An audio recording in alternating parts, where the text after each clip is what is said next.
Obstacles is what you see when you take your eyes off the goals. This is Secret Society of Veterans.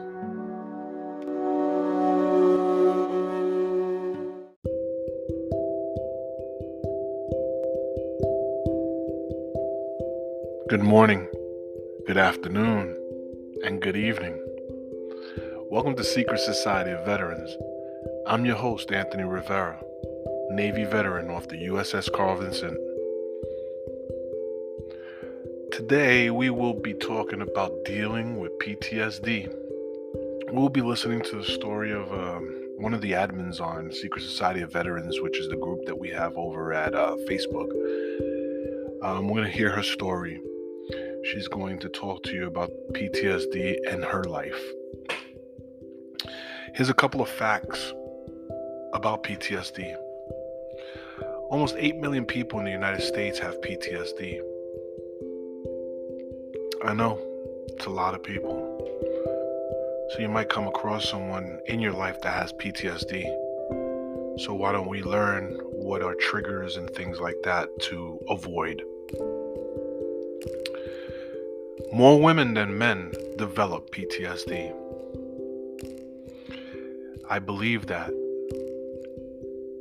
But men do, in their own way, develop PTSD. But women are more vulnerable to it. It can take years for PTSD symptoms to begin. A trauma can happen today, and 5 years from now, you would feel the effects of that trauma. To build up, sometimes it's immediate, and sometimes it's a long period of time.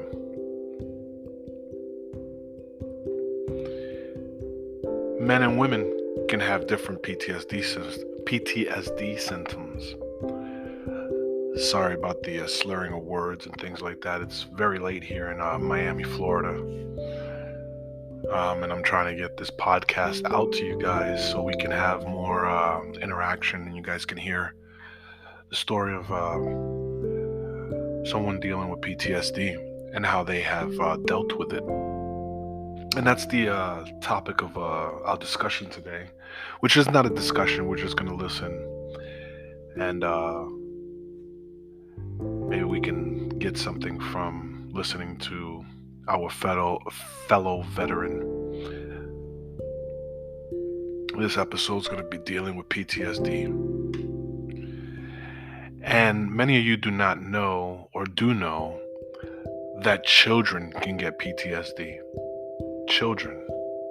So what you do at home and what you do in front of them and what you do in your daily can affect a child. Trauma can affect the child. So let's keep that in mind. Again, this is Secret Society of Veterans, and I'm your host, Anthony Rivera. Today we're going to be listening to Marilyn Richards, a Navy/Air Force veteran, a woman with a purpose, a woman with a desire to help, a woman that gave and sacrificed herself for the freedoms that we all enjoy. A woman that works really hard for the accomplishments that she is receiving now. But as much as I can give her accolades and praise her, she does deal with PTSD. And she has her own way of dealing with it.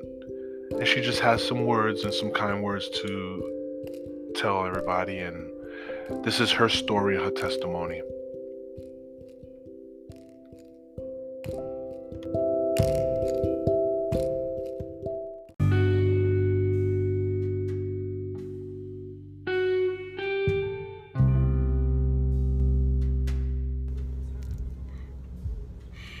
Hi guys, Marilyn here. Excuse me, I've been a little emotional and very excuse me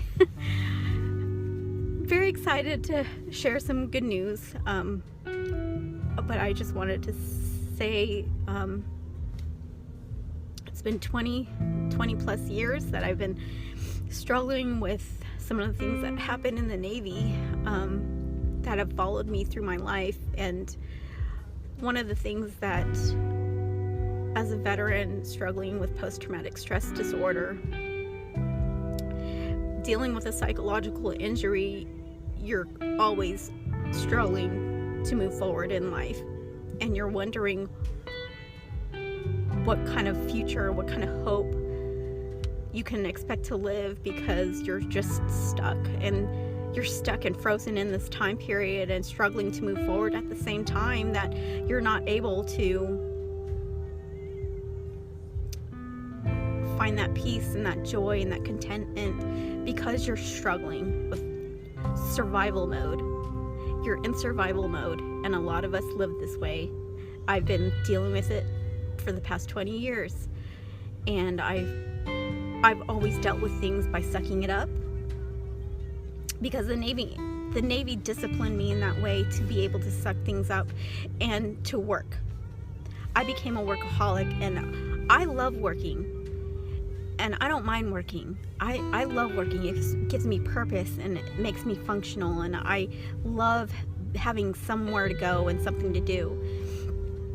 But for a very long time, I was able to compartmentalize and push forward, doing the things that the military taught me to do, which is to be able to compartmentalize, suck it up, do what you have to do, accomplish the mission, and then deal with everything else later. But when you're dealing with a mental health challenge, and when you're stuck in depression, it's really, really hard to just snap out of it. You can't just snap out of it.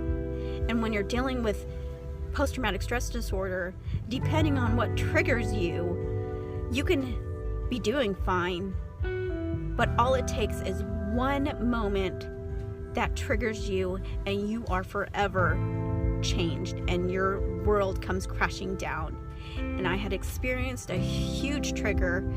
I didn't even know it was going to be a trigger, but all of a sudden my body went into hypervigilance mode, and I tried everything, and I couldn't get my body to stop shaking. It was the worst feeling in the entire world. I wouldn't even wish this on my worst enemy. It's no way to live. And when you're dealing with post-traumatic stress disorder, you're kind of dealing with something that you just can't predict. You're gonna have a good day. You might have a good day. You might not have a good day. You might be struggling just to survive the day.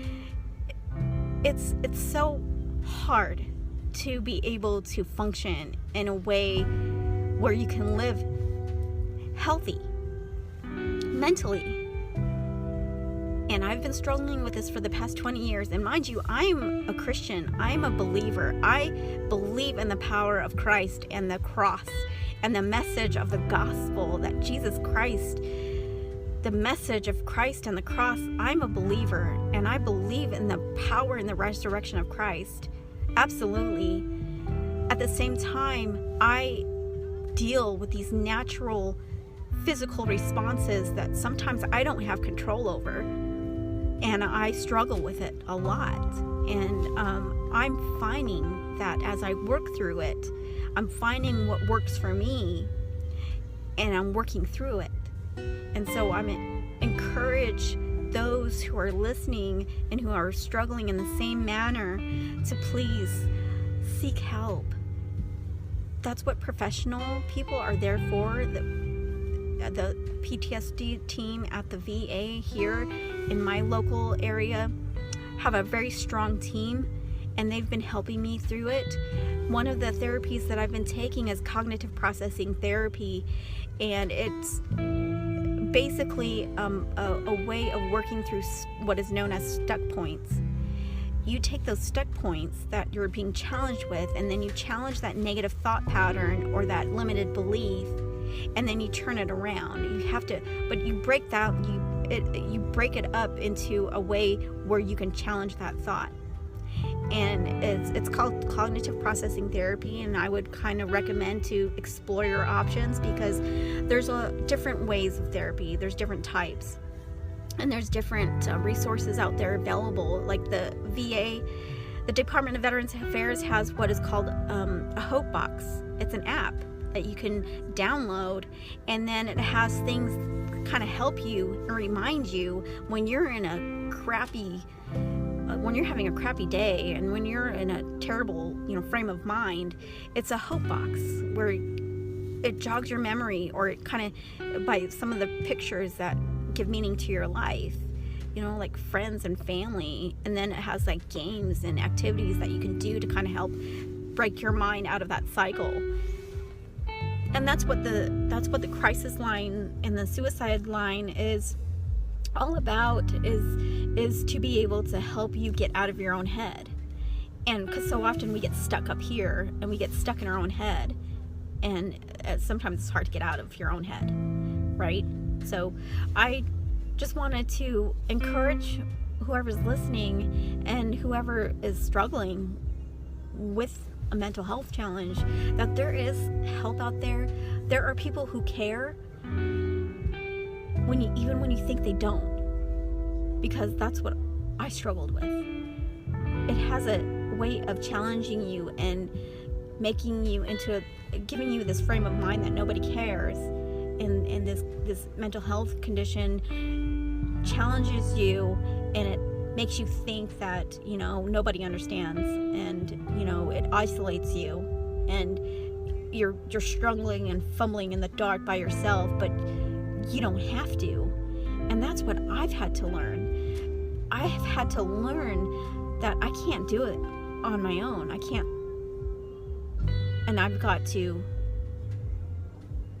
need help. And it takes great courage to ask for help.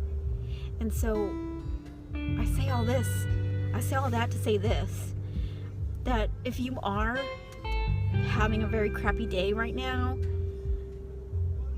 you're not alone. And there are people who love you. I don't even know you. Well, I might know you, but I may not know what you're going through. But I want to say how much I love you and how much I'm here for you. So if there's anything that you take out of this video today, know this: I'm here for you, and I love you, and we're gonna get through this together. Okay? I hope you have a good day, and I'll talk to you soon.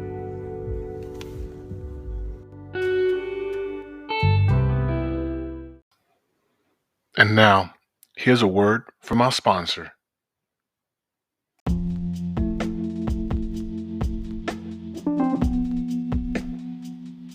Such an inspiration. Such a great human being. It just takes a little bit of your heart to be a great human being. And Marilyn Richards has a lot of heart. Vulnerability is a very important factor when it comes to PTSD. You have to be able to talk. You have to be able to express. And Marilyn Richards has expressed and talked her way to dealing with PTSD. And I give her a data boy. She is a great person. For all of you guys struggling and women struggling with PTSD, and children that I read up on struggling with PTSD, young, old, all I have is words of encouragement. I struggle too. We all do. That have been in the service, ripped away from our homes, seen something traumatic, dealt with stuff traumatic when we were children. But we get through, and we're here to help each other. No man or woman left behind. That's our motto. Our oath of office has not ended. It only ends when we stop breathing. So being that Marilyn Richards is such an inspiration, I want to thank her for her kind words. I want to thank her for the guidance that she brought forward to the audience. If you guys want to speak to her or have some words of encouragement, you can message us here in our podcast. You can join us at secretsocietyofveterans.com. You can also go to our Facebook group, Secret Society of Veterans. You can message her there. Maybe you need some more words of encouragement, maybe some guidance. And she's more than willing. She's more than willing to have an ear and shoulder for you to lean on. She's a great person. And also, anyone with their own testimony that wants to be on air with us or on this podcast, guys are more than welcome to join us. You can join us at secretsocietyofveterans.com or just send out a message to one of the admins on the Facebook group of Secret Society of Veterans. We're building, we're doing things slowly, we're taking our time. It's only in God's time. God willing, He'll give us the opportunity to be able to be found, recognized, and help. Because that's our main focus, is to help. Help as many veterans as we can. You're never alone, remember that. We all stumble. We all come and beat ourselves up. We all suffer from depression, anxiety. But we're all here together, and we're all here for each other. So with those words, I would like to say thank you, Marilyn. I would like to say thank you to the community of Secret Society of Veterans and all the veterans out there in the world. Thank you for your service. Thank you for your dignity. Thank you for your guidance. And thank you for everything that you do each and every day. We appreciate you here at Secret Society of Veterans. And with that being said, thank you once again. I'm your host, Anthony Rivera, and this has been another episode of Secret Society of Veterans.